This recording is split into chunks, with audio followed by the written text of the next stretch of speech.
ऐतिहासिक सोहळ्याला उपस्थित या जिल्ह्याचे पालकमंत्री, सन्माननीय उद्योग मंत्री उदय सामंतजी, आमदार सदाभाऊ सरवणकर, भरत शेठ गोगाले होते, त्याचबरोबर सगळ्यांचे लोकप्रिय आमदार शहाजी बापू पाटील,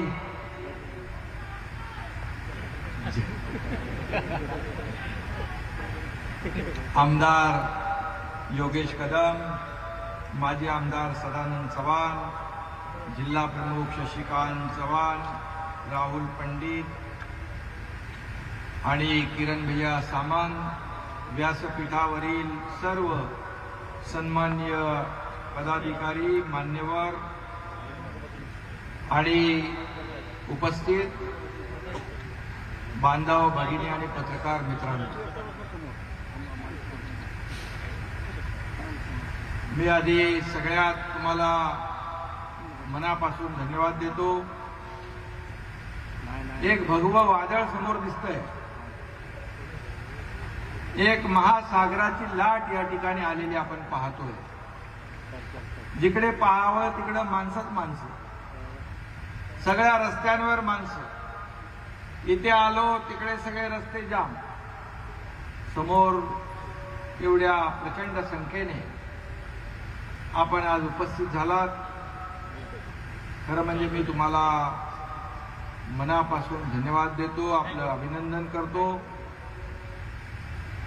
आणि उदय सामंत यांचं देखील मनापासून अभिनंदन करतो. ही तुमच्या कामाची पोचपावती आहे.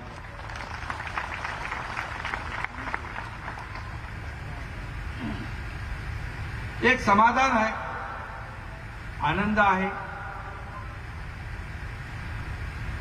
गेल्या 4-5 महिन्यांमध्ये जिकडे जिकडे सभांना, मेळाव्यांना, भूमिपूजनांना, उद्घाटनांना जातोय, त्या ठिकाणी प्रचंड असा उत्स्फूर्त प्रतिसाद या जनतेचा पाहायला मिळतोय. सभेमध्ये लोक असतात, रस्त्यावर दुतर्फा लोक असतात.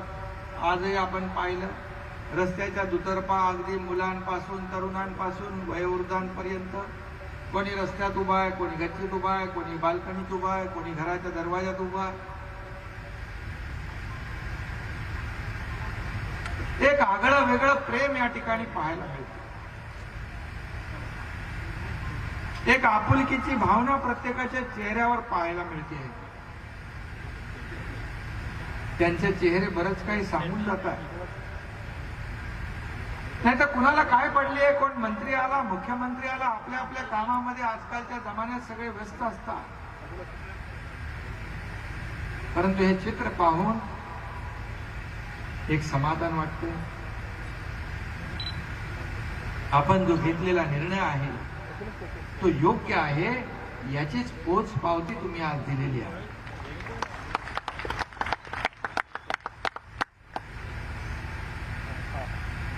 आज आम्ही सकाळपासून अनेक भूमिपूजन कार्यक्रम उद्घाटन करत करत इथपर्यंत पोहोचलोय.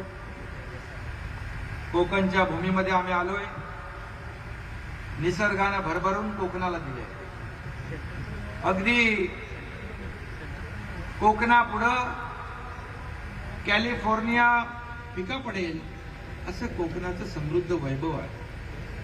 एक निसर्गरम्य असा कोकण. इथं आल्यानंतर बाळासाहेबांची आठवण झाल्याशिवाय राहत नाही. कारण बाळासाहेबांनी देखील या कोकणावर प्रेम केलं आणि कोकणी माणसाने देखील बाळासाहेबांवर भरभरून प्रेम केलं. कोकण आणि बाळासाहेब एक वेगळं नातं निर्माण झालं होतं, एक वेगळं समीकरण निर्माण झालं होतं. गेले कित्येक वर्ष आपण पाहिलंय, ते अनुभवलंय, ते आपण सगळे त्याचे साक्षीदार आहोत. आता बाळासाहेब आपल्यात नसले तर सुद्धा त्यांचे आशीर्वाद आपल्या पाठीशी आहे. त्यांचे हिंदुत्ववादी विचार आपल्या सोबत आहेत. कोकणच्या मातीमध्ये अगदी मुळापर्यंत ते रुजले आहेत. आणि बाळासाहेबांचे हिंदुत्ववादी विचार कुणी किती पुसण्याचा प्रयत्न केला, इतर पक्षाच्या दावणीला बांधण्याचा प्रयत्न केला, तर आमचा कोकणी माणूस तो पुसू देणार नाही आणि नष्टही करू देणार नाही. आणि असा जर कोणी प्रयत्न केला तर नक्की तो त्याच्या नाठाळाच्या डोक्यात या कोकणातला नारळ फोडल्याशिवाय देखील राहणार नाही. आणि म्हणून कोकणी माणूस अतिशय प्रेमळ आहे, शांत आहे, आंब्यासारखा गोड आहे, फणसासारखा बाहेरून जरी काटेरी असला आतून गडे गोड असतात तसा गोड हा कोकणी माणूस आहे. परंतु अपप्रवृत्तीला, चुकीच्या कामाला कधी थारा देणारा हा कोकणी माणूस नाहीये, हा कोकणचा राजा नाहीये. आणि म्हणून साधा भोळा कोकणी माणूस असला तरी सुद्धा तो वाईट प्रवृत्तीला थारा देणार नाही. आम्ही जसं शहाजी बापूंनी सांगितलं की आम्ही काय केलं, बाळासाहेबांचे हिंदुत्वाचे विचार, बाळासाहेबांची भूमिका आम्ही पुढे नेण्याचा प्रयत्न केला. आपल्या सगळ्यांना माहित आहे, आपण एकत्र निवडणुका लढल्या, शिवसेना भाजपा युती म्हणून. आपण एकीकडे बाळासाहेबांचा फोटो लावला, एकीकडे या देशाचे प्रधानमंत्री मोदी साहेबांचा फोटो लागला. ही वस्तुस्थिती आहे. आपण शिवसेना भाजपा युती म्हणून मत मागितली. सर मला सांगा, मी तुम्हालाच विचारतोय, आपण युती म्हणून प्रचार केला ना? मग निवडून लोकांनी आपल्याला दिलं जवळपास 106 आणि 56, म्हणजे पूर्ण बहुमत युतीला दिलं ना लोकांनी? मॅन्डेट युतीला दिलं ना? मग सरकार कोणाबरोबर स्थापन व्हायला पाहिजे होतं? मग आम्ही काय केलं? जे तुम्ही करायला पाहिजे होतं ते तुम्ही केलं नाही, ते आम्ही दुरुस्त केलं. बाळासाहेबांच्या विचारांचं सरकार, लोकांच्या मनातलं सरकार, सर्वसामान्यांना न्याय देणारं सरकार आम्ही स्थापन केलं. मग काय चुकलं आमचं? आरोप प्रत्यारोप करण्याची स्पर्धा चढाओढ लागली आहे. करू द्या, आम्ही कामातून उत्तर देऊ. आणि काय मगाशी शहाजी बापू म्हणाले, खोके सरकार, खोके घेतले, खोके. मुंबईतल्या लोकांना, ग्रामीण भागातल्या काय माहिती खोके? परंतु ज्यांना खोके माहित आहेत तेच खोक्याची भाषा करणार. खोके कुठून कुठे जातात ते सगळ्यांना माहित आहे. जनता शून्य आहे. आणि आज मी खरं सांगतोय, आज होय 50 खोके नाही तर 750 खोके आम्ही दिले. या रत्नागिरीच्या विकासाला आम्ही दिले.